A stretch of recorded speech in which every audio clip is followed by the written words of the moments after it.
এই যে আমি কোফতাগুলোকে গোল গোল করে ভেজে নিচ্ছি। কিছু হাড় ছিল, ওই হাড়গুলোকে ওর সাথে ভেজে দিচ্ছি, খেতে ভালো লাগে, কারণ মাংস সব ওটা বনলেস ছিল না, ওর জন্য।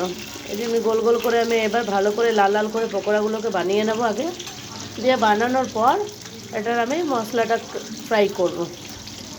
এই যে কোফতাগুলোকে লাল লাল করে আমি বের করে নিয়েছি। এবার আমি কোফতার মশলার জন্য কিছু ফোড়ন দেব। এই যে একটা তেজপাতা দেব আর একটা শুকনো লঙ্কা, বেশি কিছু ফোড়ন দেব না। দিয়ে এটা একটু ভালো করে ভাজবো, লাল হয়ে যাক। দিয়ে এর মধ্যে আমি যে মশলাটা করে রেখেছিলাম, আলমন্ড, পেঁয়াজ, রসুন সব দিয়ে যে আমি আপনাদের কাছে মশলাটা দেখিয়েছিলাম, এই যে মশলাটা, এই মশলাটা আমি ওর মধ্যে কিছুক্ষণ পর দিয়ে দেবো। একটু লাল হয়ে যাক, ফোড়নটা একটু গরম হয়ে যাক, তেলটা আরও দিয়ে তারপরে মশলাটা ওর মধ্যে দিয়ে ওটাকে অনেকক্ষণ ফ্রাই করব। যতক্ষণ না তেল ছাড়ছে মশলাটা দিয়ে ততক্ষণ আমি ফ্রাই করব। দেখুন আমার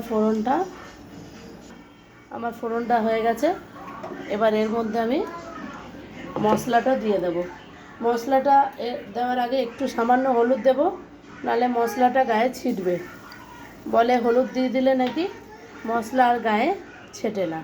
তো এর মধ্যে সামান্য একটু জল দেবো মশলাটার মধ্যে দিয়ে, এবার আমি ওটাকে তেলের মধ্যে দিয়ে দেবো। তেলের মধ্যে আমি দিয়ে দিলাম মশলাটা,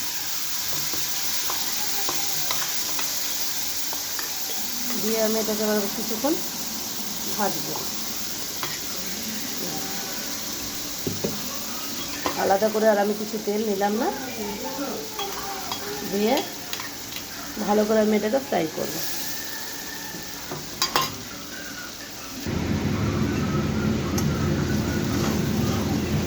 আমার মশলার কালারটা দেখুন কি সুন্দর হয়েছে। এই যে স্বাদ অনুযায়ী নুন দিলাম, নুন বেশি দেবো না, স্বাদ অনুযায়ী আমি এবার নুন দিলাম। আর এর মধ্যে সামান্য হাফ চামচের মতন চিনি দেব।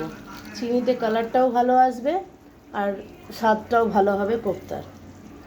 ঠিক আছে, দিয়ে এটাকে এবার আমি যতক্ষণ না এই মশলা থেকে তেল ছাড়ছে ততক্ষণ নাড়াতে থাকবো। মশলাটা আপনি যখন দেবেন নাড়াতে থাকবেন, এমনি ছেড়ে দেবেন না, নাহলে নিচে লেগে গেলে একটা পোড়া পোড়া গন্ধ দেবে, তো সেই জিনিসটা করবেন না। এভাবে নাড়াতে থাকবেন, লো ফ্লেমে করবেন, খুব বেশি হাই ফ্লেম দেবেন না। দেখুন আমার মশলাটার থেকে তেল ছেড়ে দিয়েছে। এবার এই যে পকোড়া আছে, পকোড়াটাকে একটা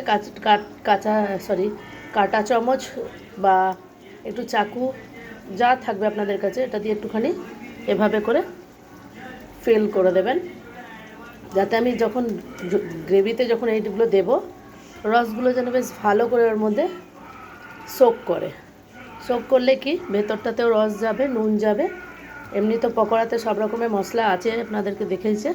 এবার মশলাটা গেলে কি সফট হবে একটু, তাই আমি এটাকে ভালো করে এভাবে ফিল করে নিচ্ছি পকোড়াগুলোকে।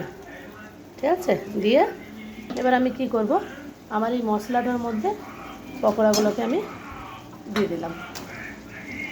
দিয়ে পকোড়াগুলোকে দিয়ে আমি ভালো করে এটাকে নাড়াবো। দেখুন কালারটা কি সুন্দর এসেছে। সামান্য হলুদ দেবেন, কারণ হলুদ দিলে এই লাল লাল ভাবটা যে আছে কালারটা আসবে না, একটু সামান্য কালার দেবেন। আমি এখন জল দেব না, একটু কিছুক্ষণ এটাকে ফ্রাই করব 2-3 সেকেন্ডের মতন, দিয়ে তারপরে 2-3 মিনিটের মতন এর মধ্যে একটু জল দিয়ে দেব। দেখুন গ্রেভিটা বেশ সুন্দর কালার হয়েছে, খুব সুন্দর একটা তেল ছেড়েছে। এর মধ্যে একটু সামান্য জল দেব, একটু সামান্য জল দেব। বেশি গ্রেভি রাখা যাবে না, বেশি গ্রেভি রাখলে খেতে ভালো লাগবে না। দেখুন এবার এখন একটু ফুটবে, নামানোর টাইমে এর মধ্যে আমি একটু গরম মশলা দেব, যাতে টেস্টটা আরেকটু এনহ্যান্স করে। ঠিক আছে, রেসিপিটা আমি আপনাদের কাছে শেয়ার করলাম। যদি আমার বলাতে যদি কোনো রকমের ভুল থাকে অবশ্যই কমেন্ট করে জানাবেন, যাতে আমি এইটা নেক্সট টাইম দিয়ে এই ভুলটা যেন না করি। আর যদি আপনাদের এই ভিডিওটা ভালো লাগে প্লিজ লাইক, শেয়ার, কমেন্ট অবশ্যই করবেন। ঠিক আছে, এটা এবার কিছুক্ষণ ফুটবে, ফুটে যাওয়ার পর গ্রেভিটা একটু সামান্য যখন গায়ে গায়ে লেগে যাবে তখন আমি এর মধ্যে গরম মশলা দিয়ে নামিয়ে দেবো।